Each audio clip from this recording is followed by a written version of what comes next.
Mali and Manvi movie makers Prabha Premkumar தயாரித்து யோகி பாபு சிம்பு தேவன் கூட்டணியில் போட் ஆகஸ்ட் 2 முதல் திரையரங்குகளில். Your dream vacation to Bali starts from ₹22,999 only with GT Holiday. ஒரு நடிகருக்கு வந்து ஒரு புனைப்பெயர் கிடைச்சிட்டா செல்பாண்டியனுக்கு ஒரே பந்தாயி போச்சு, அவருக்கு பந்தா பாண்டியன் ஆகிட்டாங்க. பந்தா பாண்டியன் அப்படின்னு கூப்பிட ஆரம்பிச்சாங்க. ஓ இது நல்லா இருக்கே. எனக்கு நோக்கமெல்லாம் நடிக்கிறதுல தான் இருந்துச்சு. அதனால் சினிமா ஃபோட்டோகிராஃபர் ஆகணும், மேலே போகணும், ஸ்டில் ஃபோட்டோகிராஃபரே ஆகணும் கூட ஐடியா இல்லை. உரிமை குரல்னு ஒரு இதில் நான் அப்பாவை நடித்தேன், அவர் பையன் நடித்தார், அம்மா என் மனைவி நடித்தாங்க, கவியரசன் நடித்தார். அது குறும்படம் இல்லை குடும்ப படம்னு சொல்லுவேன் நான். என் மண்டையால் அவர் தேசிய விருது வாங்கினார். நான் நடித்து ஒரு படம் தேசிய விருது வாங்கிச்சுன்னா அது வந்து அஸ்வின் தான். அதை பெருமையான விஷயமாக தான் நினைக்கிறேன். ஆக்சுவலாக இந்த படம் வந்து சத்யராஜ், நாசர் பிளான் பண்ணி அவங்க தான் காஸ்ட் முடிவு பண்ணிட்டோம். திடீர்னு உங்கள் ஷார்ட் ஃபிலிம் பார்த்தோன்னா உங்களை வச்சு எடுக்கலான்னு எனக்கு ஒரு ஐடியா வருது அப்படின்னாரு. உங்கள் கதாபாத்திரம் வந்து நாசர் அவர்கள் பண்ண வேண்டிய கதை. தம்பி இவ்வளோ நாள் இருந்ததுக்கு இன்றைக்கி ரொம்ப இளமையாக இருக்கிறீங்களே, என்ன விஷயம்னு கேட்டேன். அது நடந்த நிகழ்ச்சி. நான் போடுற கஷ்டம் எனக்கு தானே தெரியும் அப்படின்னா. அடுத்த பதில் என்ன தெரியுமா, உழைத்தால் தானே ஊதியம் கிடைக்கும் அப்படின்னு சிரித்தார். ரொம்ப சந்தோஷப்பட்டுக்கிட்டார். படம் பார்க்கும்போது தான் அதில் திரைப்படத்தில் என்னுடைய அப்பாவுக்கு சமர்ப்பணம் படம் போட்டால் என்ன சரி ஒரு படம் அப்பா சமர்ப்பணம் வைக்கிறாங்க. உள்ளே போய் பார்த்தா தான் என்னுடைய கதை, என் வாழ்க்கையில் நடந்த விஷயங்களே கதை பண்ணியிருக்காங்கிறது அது வரைக்கும் உங்களுக்கு தெரியாது இந்த ப்ராஜெக்டோட ஸ்டோரி. எந்த இளன் வந்து இயக்குனரானது எதிர்பார்க்காத ஒரு விஷயம், நான் நடிகனாக எதிர்பார்த்துக்கிட்டே இருந்த விஷயம். எப்படியாவது நான் சாவுறதுக்குள்ள நம்ம ஒரு நடிகன்கிற முத்திரையோடு தான் சாகணுங்கிறது. அந்த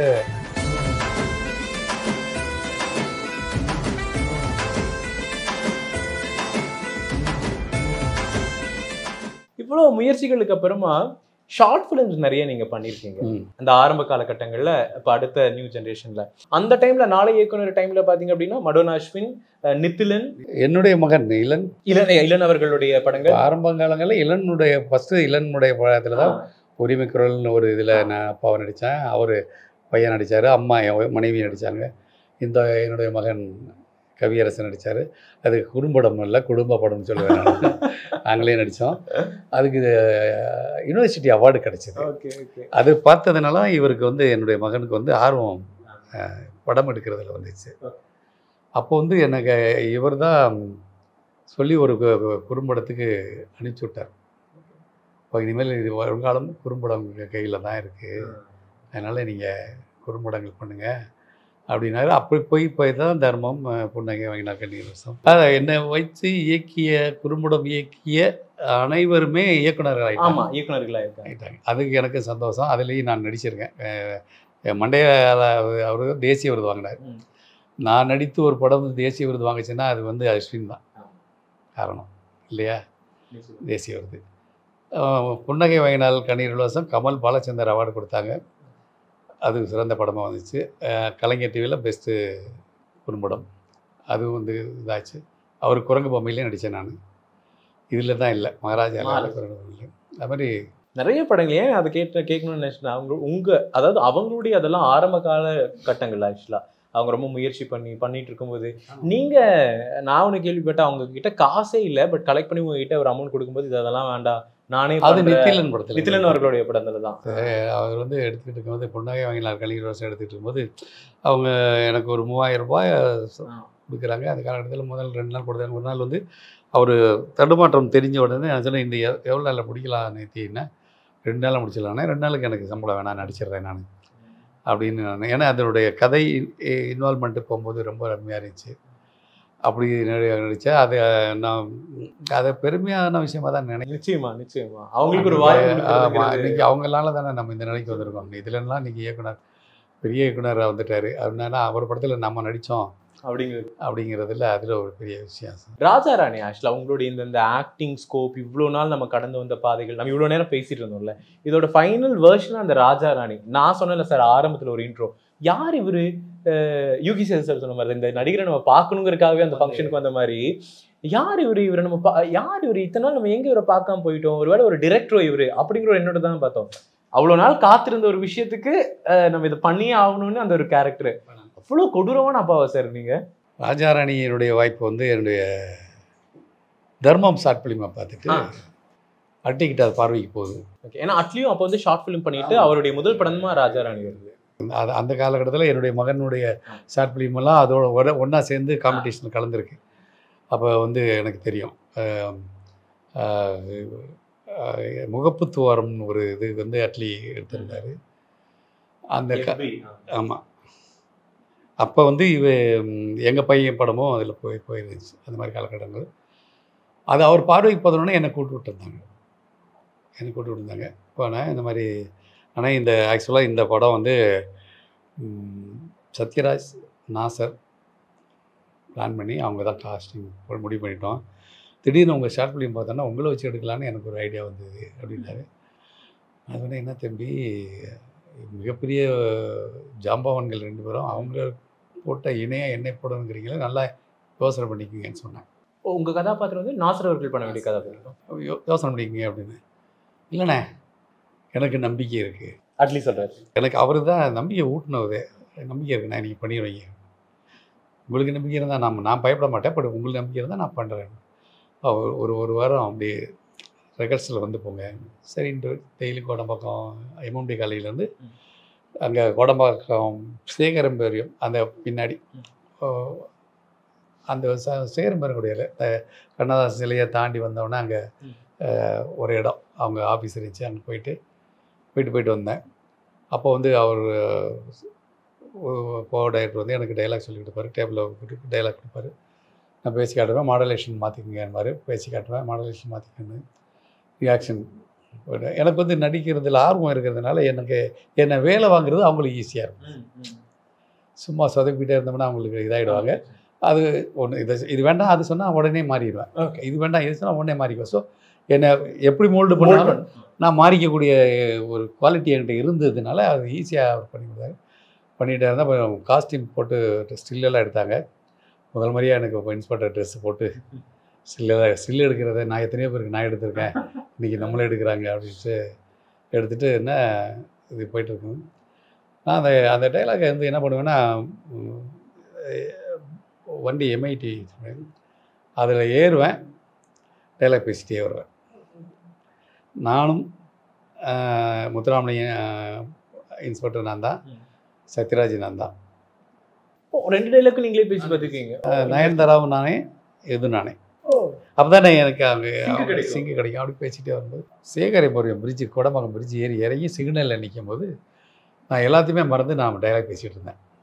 இன்வால்மெண்ட் எது நான் சிக்னல் நிற்கிறதையும் மறந்துட்டு ரொம்ப எமோஷனாக நான் பாட்டுக்கு பேசிகிட்டு இருக்கும்போது பக்கத்தில் நல்லா பேசிடும் போது யாரோ நம்மளை கவனிக்கிற மாதிரி இருக்கும் போது சிக்னல் எல்லாருமே திரும்பி பார்க்குறாங்க. வண்டி வச்சுட்டு எல்லாம் இப்படி பார்க்குறாங்க. இப்போ நான் வந்து கொஞ்சம் அப்படியே வெக்கப்பட்டுட்டு பேசாமல் இங்கே வந்து பேசியிருக்கோம் அப்படின்னு சொல்லிட்டு இதாகிட்டு திருப்பி இதை ஸ்டார்ட் பண்ணோன்னு அதே மாதிரி பேசிட்டு தான் போவேன். அதுதான் அந்த படத்தினுடைய இது. ஆக்சுவலாக ரொம்ப இம்பாக்டான ரோல் அது. ஆக்சுவலாக ராஜாராணியில் போர்ஷன் டைமிங் அதெல்லாம் தாண்டி நீங்கள் வரக்கூடிய சில இடங்கள் வந்து ரொம்ப நீங்கள் தான் அந்த டேர்னிங் பாயிண்ட்டு. ஜெய ஊருக்கு அனுப்பிச்சுட்ருவீங்க, அந்த கல்யாணமே நடக்காது. அதுக்கு முன்னாடி ஒரு சீன் இருந்துச்சு, ஜெய்க்கு எனக்கு இருந்துச்சு. ஓகே, அவர் சென்டிமெண்ட்டாக போயிட்டு சொன்னேன், அம்மாவுடைய ஆசைடா இந்த இன்டர்வியூவாவது நீ எப்படியாவது பாஸ் பண்ணிடுன்னு கண்கலங்கி நான் பேசுவேன். அது இல்லை, படத்தில் இல்லை, டெலிட்டட் வெர்ஷன் ஆகிடுச்சு. ஆமாம், அதுதான் ஃபஸ்ட்டு. பையனுக்கு எனக்கும் ஒரு வந்து வண்டி துடைச்சிட்டு இருப்பேன். பையன் வருவான், வண்டியை கொடுத்துட்டு எங்கே இன்டர்வியூ தானே போகிறேன், இது அம்மாவுடைய ஆசை, இந்த இன்டர்வியூயாவது எப்படியாவது பாஸ் பண்ணிடுறா அப்படின்னு கண்கலங்கி சொல்லுவேன். சரிப்பா அப்படின்னு சொல்லிட்டு போவான். அப்புறம் தான் இந்த இது வருது. ஆனால் அந்த வருஷம் இல்லை. இல்லை, இது வந்து அந்த அப்போ இவர் கூட இது படம் முடிஞ்சு டப்பிங்கெல்லாம் போன பின்னாடி ஒரு திருமண விழாவில் வந்து சத்யராஜ் அண்ணா நான் மீட் பண்ணேன். படம் பிரமாதம், சூப்பராக ஆக்ட் பண்ணியிருக்கீங்கன்னு வந்து சொன்னார். அவர் தான் வந்து சொன்னார், நானும் மனைவி இருக்கோம், அவர் வந்து கை கொடுத்து சொன்னார், படம் பார்த்தீங்களாண்ணே? நான் படம் பார்க்கல, டப்பிங் போகும்போதே பார்த்தேன், பிரமாதம் நல்லா பண்ணியிருக்கீங்கன்னு கை கொடுத்த முதல் பாராட்டு. அவர் படம் பார்த்துட்டு பாராட்டினார், பார்க்காமையே பாராட்டின ஒருத்தர் இருக்கார், சவுண்ட் இன்ஜினியர். அது ராயப்பேட்டையில் ஹவுசிங் போர்டில் தான் செகண்ட் ஃப்ளோரில் ஷூட் நடந்துச்சு. கீழே தான் சவுண்ட் இன்ஜினியர் உட்காந்துருந்தார். நான் இறங்கி வந்தோன்னே கை கொடுத்து சொன்னார், பிரமாதமாக ஆக்ட் பண்ணேன்னாரு. ஆனால் நீங்கள் இங்கே உட்காந்துருந்தீங்க, அங்கங்கே என்ன வந்து பார்த்தீங்க என்ன? நான் வரணும்னு அவசியம் இல்லையா, அந்த ஹெட்ஃபோனில் கேட்குறேன் இல்லையா, இதுலேயே ஒருத்தர் சிறந்த நடிக்கலாம் எனக்கு தெரிஞ்சிடும். அப்போ அந்த டைலாக் ஞாபகம் இருக்கா சார் உங்களுக்கு? அது என்ன பேசுனீங்கன்னு எங்களுக்காக வருது. அதாவது சத்யராஜ் வந்தார், பேசினவங்க சொல்லுங்கள் சார். என் பொண்ணு ரெஜினா என்ன சார் யாராவது கிடத்திட்டாங்களா? இல்லை சார், பொண்ணும் பையனும் ஒருத்தர் விரும்பலான்னு கேள்விப்பட்டேன். அது உங்கள் பையன் கொஞ்சம் கூச்சி சுபாவம் உள்ளவர், அதனால் உங்கள்கிட்ட சொல்கிறதுக்கு சங்கோச்சப்படுறதுன்னு நினைக்கிறேன். அதனால் நானே வந்தோடனே நான் அப்படியே பார்த்துட்டு அப்படியே ஸ்மைல் பண்ணுவேன். சார் நீங்கள் எவ்வளோ ஒரு ஃபேமிலி சார், நீங்களே வந்து சம்மந்தம் வச்சுக்கலாம் சொல்லும்போது நான் வேணாம் நான் சொல்ல போகிறேன். என்ன என் பையன் என்கிட்ட ஒரு வார்த்தை சொல்ல, அவர் குறுக்கிடுவார். பரவாயில்ல சார், தாராளமாக பண்ணுங்க சார், நான் எனக்கு முழு சம்மதம் சார் சொல்லிட்டு முடிஞ்சேன். அப்போ நான் வந்த வேலை எவ்வளோ சீக்கிரம் முடிஞ்சிச்சுன்னு நினைக்கல. நான் போய் அப்போ இன்விடேஷன் அடிச்சுட்டு வந்து உங்களை சந்திக்கிறேன்னா அப்படியே கருமாதிக்கு சேர்த்து பத்திரிக்கை அடிக்கணும். என்ன சொல்றீங்க? என்னென்ன சார் 2 பேரும் பேசிக்கிறாங்கலாம், அதை அவங்களுடைய போய் முடிச்சுக்கணும். அதை விட்டுட்டு ஒரு பெரியவங்ககிட்ட கொண்டு வந்து அந்த பெரியவங்க வெக்கமே இல்லாமல் இன்னொரு பெரியவங்ககிட்ட கொண்டு வரது நான் அவரை சொல்லுவேன். அந்த ரியாக்ஷனில் தான் என் குடும்பத்திலேயும் இல்லை, என் ஃபேமிலியிலையும் இல்லை. இனிமேல் இது விஷயமா பேசுகிறதா தயவுசெய்து இங்கே வராங்க, நேராக ஸ்டேஷனுக்கு வாங்க, இப்போ கிளம்புங்க அப்படின்னு சொல்லிடுறேன். இதில் நான் அந்த வெற்றி அடைஞ்சதுக்கு காரணம் அந்த ஒளிப்பதிவாளர் என்னை வந்து எவ்வளோ டைட்டாக ஃப்ரேம் காட்டினாரோ அப்போ தான் ரீச் ஆகிடும். நீங்க ஒரு டைலாக் சொன்னீங்களா, அந்த இடத்துல தான் உங்களோட ஷேடே சேஞ்ச் ஆகும். அது வரைக்கும் நல்லா சரி ஜெயோட அப்பா ஜெய மாதிரியே கூலா இருக்காரு அப்படிங்கும்போது கூட கருமாதிக்கு சேர்த்து ஒரு பத்திரிக்கை அடிங்க மேல யாரா இவர் வில்லத்தனமா பேசுறாரு. அந்த இதை ரெஜிஸ்டர் ஆகுற மாதிரி அவர் இவ்வளோ டைட் வச்சிருந்தாரு. அதுதான் அந்த படத்தினுடைய என்னுடைய வெற்றிக்கு காரணம் அந்த ஒளிப்பதிவாளர். இல்லைன்னா ஏன்னா நான் என்னதான் டைலாக் ஒயிட்ல பேசியிருந்தாலும் அந்த இதாகிருக்காது. அவரு தான். அடுத்து அப்படியே பாத்தீங்க அப்படின்னா ஒரு பெரிய படம் பிரம்மாண்டமா அப்படின்னா மாஸ்டரோட படம். அது நீங்க நடிச்சதுலயே ஒரு பெரிய ஸ்கேல். நான் நடிச்சதுல பெரிய ஹீரோ கூட த்ரூ அவுட்டா வந்தது மாஸ்டர் தான். பிசிஆர் மாஸ்டர் தான். லோகேஷ் கனகராஜ், விஜய், நம்மளுடைய சினிமா கெரியர்லயுமே அது ஒரு மிகப்பெரிய இது அப்படிங்கும்போது மிகப்பெரிய ஒரு ஆளுமை தானே சார் அந்த டைம். எப்படி சார் இருந்துச்சு ஆக்சுவலா? ஏன்னா லோகேஷ் கனகராஜும் உங்களுடைய மகன் அட்லி இந்த ஒரு ஏஜ் ஆஃப் காலகட்டத்தை இயக்குனர்கள் தான். அந்த காலகட்டத்தை இயக்குனர் தான். லோகேஷ் தம்பி வந்து நல்ல எப்படி சொல்கிறதுன்னா வேலை வாங்குறதுல ரொம்ப எதுவும் அலட்டிக்காமல் வேலை வாங்குவார். நான் ஃபஸ்ட்டு டே போனோடனே அந்த ஒரு விஜய் தம்பி வந்து இப்போ பெட்டில் தண்ணி அடிச்சு படுத்துருப்பார். நான் போய் சார் எந்திரிங்க சார் அங்கே பிரச்சனை ஆகிடுச்சு சொல்ல, அதுதான் எனக்கு ஃபஸ்ட் சீனே அதுதான் நான் நடித்ததுலேயே. அப்போ போய் வரும்போது அவர்கிட்ட நானே அறிய மாட்டேன், எனக்கு இந்த வாய்ப்பை வழங்கினதுக்கு உங்களுக்கு ரொம்ப நன்றி அப்படின்னு சொன்னேன். இவர்கிட்ட விஜய்கிட்டே சொன்னேன், அவர்கிட்டே நன்றி சொன்னேன்.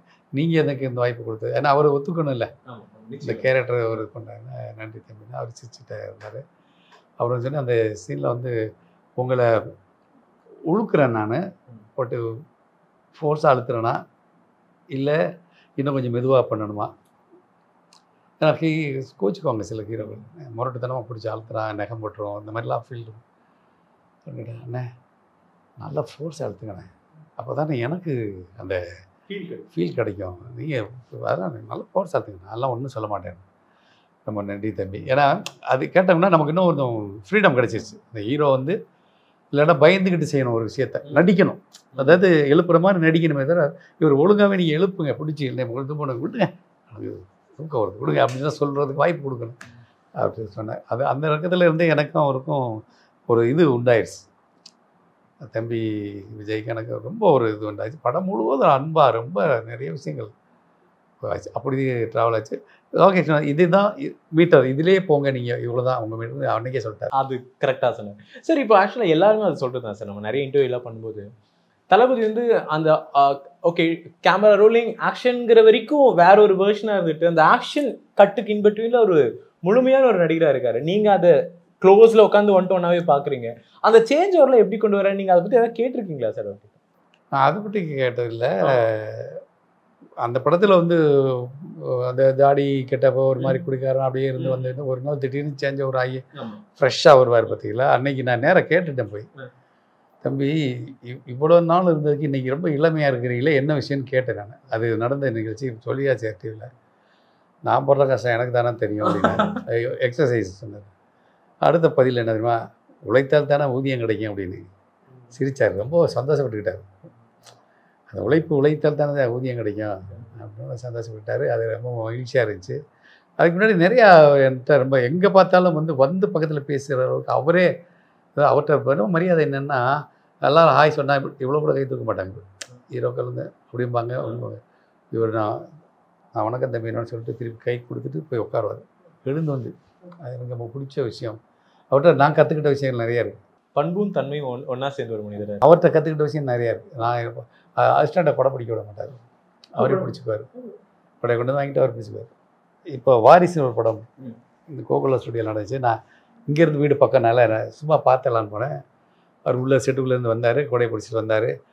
வணக்கம் தம்பின்னு அப்படியே வந்து தோலில் கையை போட்டு கழுத்தை பிடிச்சிக்கிட்டாரு. கொடையை அவரே பிடிச்சிக்கிட்டாரு. பிடிச்சி கூட்டிகிட்டே கேரவன் வரைக்கும் போனார். எனக்கு ரொம்ப இதாக இருந்துச்சு. அப்புறம் என்ன பண்ணிட்டு இருக்கீங்க இது பண்ணிக்கிட்டேன். இல்லை நீ என் வீடு பக்கத்தில் ஷூட்டிங் நடக்குது, நீங்கள் இருக்கீங்கன்னு தெரிஞ்சு உங்களை பார்க்காம இருக்கிறது அப்படின்னு சும்மா அவர் இருக்கா பார்க்க வந்தேன் அப்படின்னு.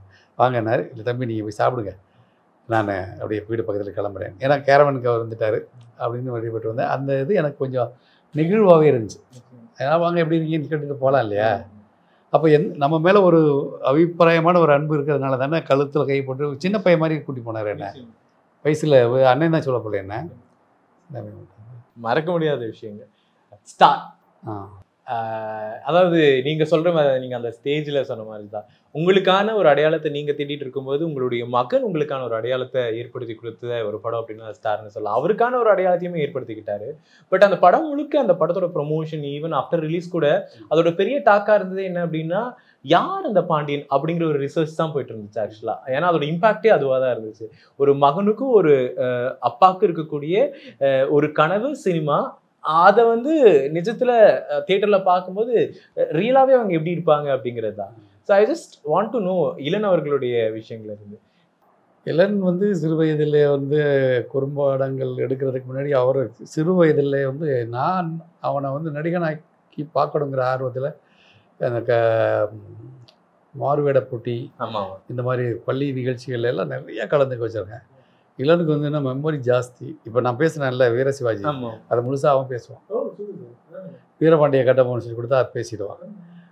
தர்மி நக்கீரன் திருவிளையாடல் கொடுத்தா அவங்க அண்ணன் நக்கீரனா பண்ணுவான், இவன் தர்மியாக பண்ணி வெளுத்து வாங்குவாங்க அந்த அளவுக்கு. ஏன்னா அப்போ டெக்கு போட்டு காட்டுவேன்.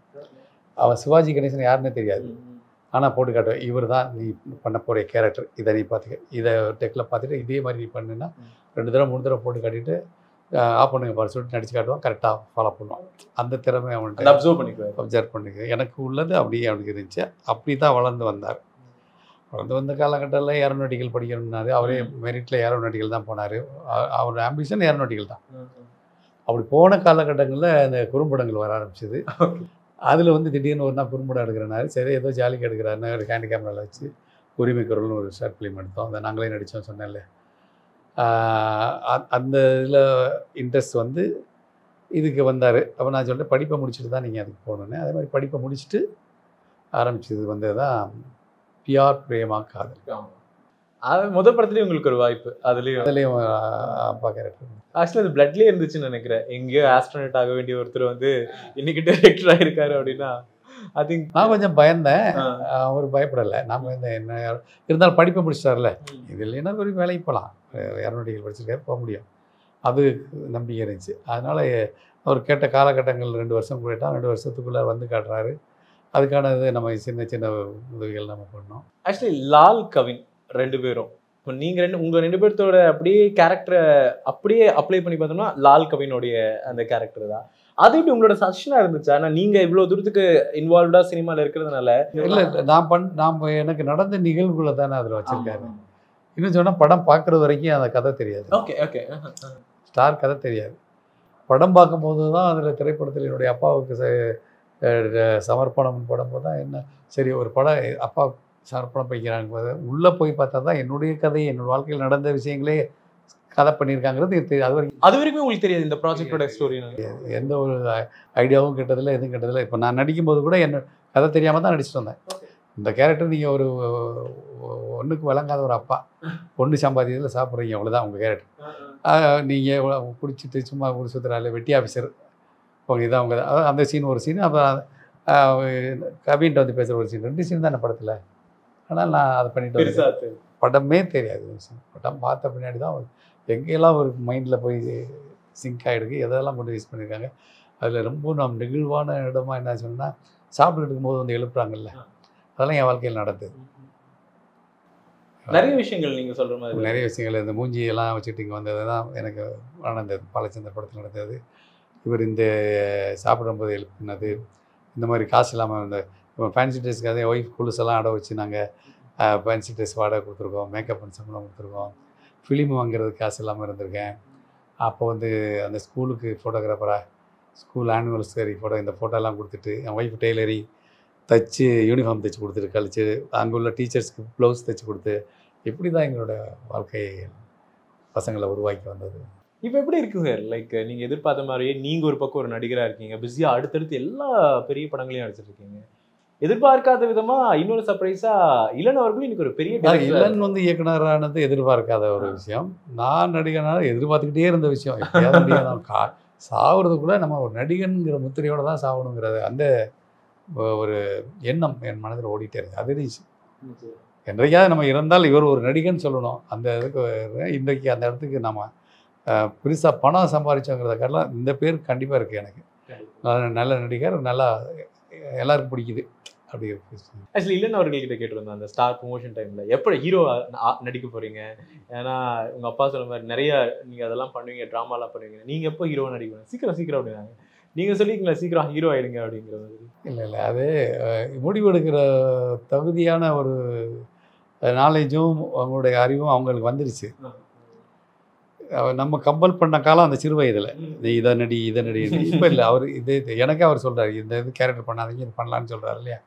அப்போ அந்த மாதிரி இருக்கும்போது இந்த கேரக்டர் நீங்கள் இன்னும் கொஞ்சம் நல்லா பண்ணியிருக்கலாம், இந்த இடத்துல கொஞ்சம் யதார்த்தம் இல்லை சொல்லுவார், நான் எடுத்துக்குவேன். நீங்க டிஸ்கஸ் பண்ணுவீங்களா? இப்போ இந்த மாதிரி இந்த ஒரு படம் வருது, இந்த டைரக்டர் பண்றாரு, இதை நான் பண்ணட்டுமா அப்படிங்கிறத டிஸ்கஸ் பண்ணுவீங்களா? அவர் அந்த படத்தில் வருது, ஒரு கேரக்டர் கொடுத்துருக்காங்க பண்ணுங்க, அவ்வளோதான். அதுக்கு மேலே சொல்ல மாட்டேன். பண்ணுறேன், அதில் ஒரு கேரக்டர் பேசியிருக்காங்க, பண்ணுற வித்தியாசமாக இருக்குது பண்ணுவேன். ஏன்னா 2 சினிமாக்காரங்களும் ஒரே வீட்டில் இருக்கீங்களே, அதனால. சரி, நிறைய இன்ட்ரெஸ்டிங்கான விஷயங்கள். மதுரையில் ஆரம்பித்த கதை இன்னைக்கு சென்னை வரைக்கும் உங்களோட பயணமும் தொடர்ந்துக்கிட்டே இருக்கு. குறிப்பாக நீங்கள் ஆசைப்பட்ட மாதிரி ஒரு நடிகர், இன்னொருத்தர் இயக்குனராகவே இந்த வீட்டில் இன்னும் பல படங்கள் பண்ணிக்கிட்டே இருக்காரு. கேட்கவே ரொம்ப சந்தோஷமாக இருக்குது, மகிழ்ச்சியாக இருக்குது இன்னைக்கு உங்களுடைய சந்திப்பு. தொடர்ந்து நிறைய படங்கள் பண்ணுங்கள். சினிமாவில் நீங்கள் நினச்ச மாதிரி ஒரு மிகப்பெரிய உயரத்துக்கு போகணும் அப்படிங்கிறது நம்மளுடைய நக்கீரன் டீம் சார்பாக உங்களுக்கு வாழ்த்துக்கள் சார். Thank you so much. வாழ்த்துக்கள். அண்ணன் நக்கீரன் அண்ணன் வந்து எனக்கு கிட்டத்தட்ட 80-85 காலகட்டங்கள்லேருந்து நண்பர்.